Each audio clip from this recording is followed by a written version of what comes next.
umuwi tayo Usamis. Kasi hindi ako nakatira ng bukid, nakatira ako ng siyudad. Kasi ang Usamis City is siyudad yun. Ay sabi ng Papa, sa anong gusto mo? Papaluin kita o dito ka titira? Kasi nandito yung Panginoon. Sabi ko, dito pala yung Panginoon, dito na lang ako titira. Ngayon, wala akong trabaho kasi nag-aral ako sa Zamboanga, pinahinto ako ng Papa. Yung paglipat namin dito, 1970, alanganin na yung papasok ako. Ngayon, itong Purok Noybe, sa Purok Noybe kami nakatira. 1970 rin itinayo ang eskwelahan.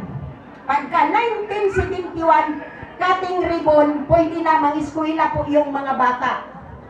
So ngayon, hindi po ako pinaaral dito ng papa ko. Doon sa Tag-Abaka. Yung noon, ang mga buyer ng lupa, sikat ang mga palma. Kasi pagsabi, oh may lupa doon, ibenta. Ang buyer dito ay Palma, Oliveros. Oliveros Palma, sila yung kasikatan, mamilihan ng lupa. Ngayon, nung mag-graduate ako sa Tag-Abaka, ang sabi ni Diba Indo, ilipat mo yung bata. So, nilipat na naman ako. Pagka 1975, ilinabas ako dito sa San Jose ni Dr. Laway. Pero, pauwi-uwi ako dito. Uuwi ako, babalik, uuwi. Hanggat nag-aral ako sa Orios, hanggat nag-graduate ako, nag-mission ako sa dalawang bansa. Hong Kong at saka Nagoya. Doon ako nag-misyon. So itong dito sa PPMA, time na yun na, ito kasi ang history. Kasi sabihin ko na lang sa inyo ang lihim. Ito kasi ang nangyayari sa 7 ka-duplex na Ruben, isa si Alfredo Reyes na duplex. Ngayon, ito ngayon si Alfredo Reyes, ibibinta kayo.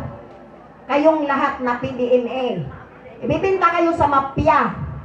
Ngayon, nung ibibinta na ang PDMA sa mafia, tumawag yung isa ka-duplex, si Romeo Parilla.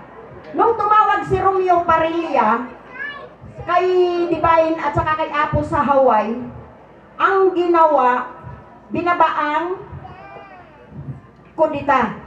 Marcialo. Yun na yun. Ako time na yun ay nasa Nagoya ako.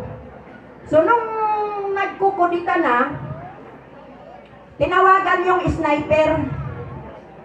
Yung sniper ni Clinton.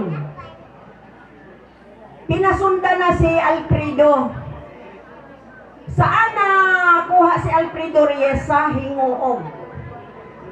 Ang tatay, ang Dibayin, nagprograma na sa Miranda na admit. Si John Daguman, na kanyang bangkiro, inutosan ni Dibayin, bumili ka ng ticket. May patay na darating. Siya yun dalhin sa isla. Ang sabi ni Dibayin, Dok, tawagan mo si Mami. Sabihin mo, patay na ako.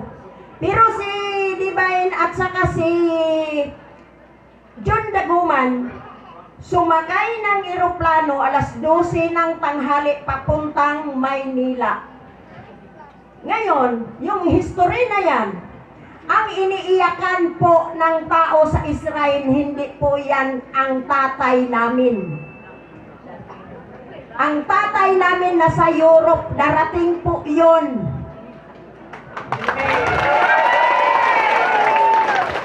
Darating yung pinakatatay namin ng kapatid ko. Pakpak! Sa akin lang ang lihim na katotohanan. Kaya si Papa Tupas umalis dahil ang tatay tumawag na sa Europe. Monitoring yun. Kaya nandoon umuwi sa bahay ni Engineer Villapando. Kasi nakamonitor tayo lahat. Ngayon, sasabihin ko muna sa inyo, mahaba na yung kwento. Gusto niyo magdamag? Walang tulugan? Walang